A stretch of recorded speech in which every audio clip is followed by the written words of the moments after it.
Hi friends, ఈరోజు వీడియోలో మనం దాదాపుగా మర్చిపోతున్న పాతకాలం వంట చూద్దాము. ఇది మన అమ్మమ్మల కాలం నాటి వంట. ఇప్పుడు జనరేషన్ వాళ్ళకైతే అసలు తెలియదనే చెప్పచ్చు. ఈ ఉల్లిపాయ పులుసుకి బెస్ట్ కాంబినేషను కందిపప్పు పచ్చడి, కంది పొడి లేదా పొడి పొడిగా ఉండే పప్పు కూరలతోటి చాలా బాగుంటుంది. ఈ వీడియో చూస్తున్న వాళ్ళల్లో మీకు ఎంతమందికి ఈ పులుసు తెలుసో నాకు కామెంట్ బాక్స్లో పెట్టండి. మీరు ఈ రెసిపీ ఒకసారి ట్రై చేసి మీకు నచ్చిందా లేదా అన్నది కూడా చెప్పండి. మరి ఇది ఎలా చేయాలో ఇప్పుడు చూద్దామా.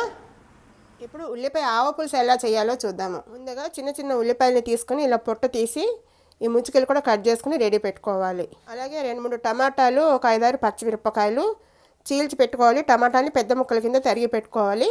ముల్లంకాడ ఉంటే కూడా వేసుకోవచ్చు. ఇందులో పచ్చిమిరపకాయల కారం ఘాటుగా ఉంటే బాగుంటుంది.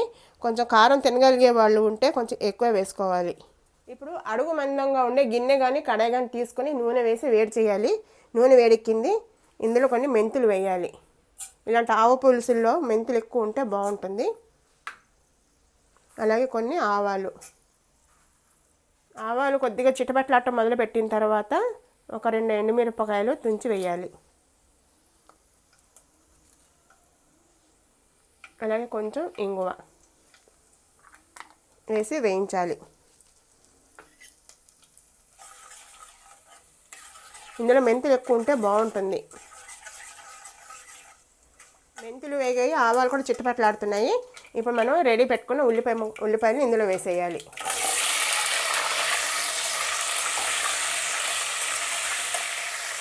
అలాగే తరిగి ఉంచుకున్న టమాటా ముక్కలు, పచ్చిమిరపకాయ కూడా వేసేయాలి.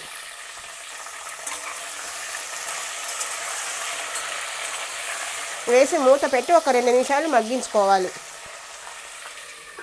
ఒక 2-3 నిమిషాలు అయిన తర్వాత ఒకసారి కలపాలి. కలిపి ఇందులో కొద్దిగా పసుపు వేయాలి.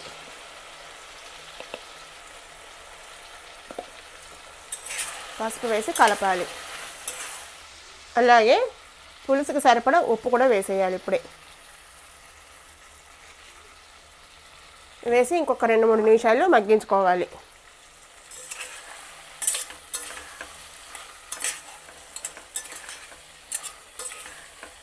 ఇప్పుడు మూత పెట్టి మగ్గించుకున్నాము. ఒక్కసారి మూత తీసి కలుపుదాము. కలిపిన తర్వాత కొంచెం వేగినట్టుగా అయింది కదా, కలర్ మారింది. ఇప్పుడు పులుసుకి సరిపడా నీళ్లు పోసి ఉడికించుకోవాలి. ఉల్లిపాయలు కొంచెం మెత్తబడే వరకు ఉడికించుకోవాలి మూత పెట్టి. ఒక 5 నిమిషాలు ఉడికిన తర్వాత మూత తీసి ఒకసారి కలపాలి. కలిపిన తర్వాత చింతపండు పులుసు వేయాలి. చిక్కటి పులుసు వేయాలి. చింతపండు మనకి ఎంత కావాలో పులుపుని బట్టి నానబెట్టుకుని చింతపండు పులుపు వేయాలి. నా దగ్గర అయితే చింతపండు పేస్ట్ ఉంటుంది. నేను ఒక వారం 10 రోజులకి సరిపడా చింతపండు ఉడికించి పేస్ట్ చేసి మళ్ళీ దాన్ని నూనెలో కొద్దిగా ఉడికిస్తాను దగ్గరికి. అది ఉంటుంది కాబట్టి ఇది వేస్తున్నాను. ఇది మన పులుపుని బట్టి వేసుకోవాలి. వేసి ఒకసారి కలపాలి. ఉల్లిపాయ కొంచెం ఉడికింది అనుకున్నాక చింతపండు వేయాలి. మళ్ళీ ఒక 5 మినిట్స్ ఉడికించుకుందాము. చింతపండు వేసాక ఉడుకుతోంది. ఈ ఉడుకుతున్నప్పుడు కొంచెం బెల్లం వేయాలి. కొద్దిగా బెల్లం వేస్తే బాగుంటుంది. వేసి పూర్తిగా ఉల్లిపాయ ముక్క మెత్తబడే వరకు ఉడికించుకోవాలి. ఈ పులుసు చిక్కబడటానికి పిండి పెట్టాలి. మామూలుగా అయితే శనగపిండో బియ్య పిండో నీళ్ళలో కలిపి పెడతారు. కానీ ఈ ఆవ పులుసుకి 1 స్పూను బియ్యము, 1 స్పూను ఆవాలు, కొంచెం ఘాటుగా ఉంటే బాగుంటుంది. ఎక్కువ వేసుకున్నా పర్వాలేదు. 1-2 ఎండుమిరపకాయలు ఒక అరగంట ముందు నానబెట్టుకోవాలి. నానిన తర్వాత మెత్తగా చేసుకోవాలి మిక్సీ జార్లో వేసుకొని. దీనికి పిండి కూడా పెట్టుకోవచ్చు, కానీ ఇలా చేస్తే మంచి టేస్ట్ వస్తుంది. ఉడికిందేమో ఒకసారి చూద్దాము. టమాటా అయితే ఉడికిపోయింది. ఉల్లిపాయను ఒక్కసారి నొక్కి చూద్దాము.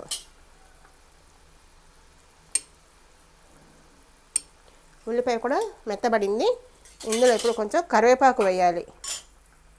కరివేపాకు పోపులో కన్నా ఇలా వేస్తేనే మంచి ఫ్లేవర్ వచ్చి బాగుంటుంది. అదే మనం రెడీ చేసుకున్న ఆవ ముద్ద, బియ్యము ఆవాలు కలిపి రుబ్బాం కదా, అది కూడా ఇందులో పోసేయాలి. ఇది మాత్రం మెత్తగా రుబ్బుకోవాలి, అప్పుడే బాగుంటుంది. పలుకు పలుకుగా ఉంటే బాగుండదు. ఆవగట్టు మన ఇష్టం, ఎంతైనా వేసుకోవచ్చు. ఈ మిక్సీ జార్లో కొన్ని నీళ్లు పోసి ఇందులో వేసేద్దాం.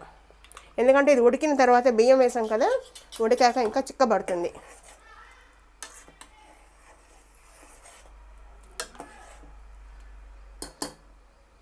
ఇప్పుడు మూత పెట్టకుండా ఉడికించుకోవాలి. పులుసు చక్కగా ఉడుకుతుంది. పిండి పెట్టిన తర్వాత మనం ఈ చిక్కదనము చూసుకోవాలి. మనకి చిక్కదనాన్ని బట్టి కొంచెం చిక్కగా ఉంటే నీళ్లు పోసుకోవాలి, పలచగా ఉంటే పర్వాలేదు, లేదంటే కొంచెం పిండి కలుపుకొని పెట్టుకోవాలి. ఎందుకంటే ఇంకా బియ్యం నానపెట్టలేము కదా మనము, కొంచెం పిండి కలిపి పెట్టుకోవాలి. సో ఇప్పుడైతే పర్ఫెక్ట్గా ఉంది. ఇప్పుడు మనం స్టవ్ కట్టేసి సర్వ్ చేసుకోవడమే.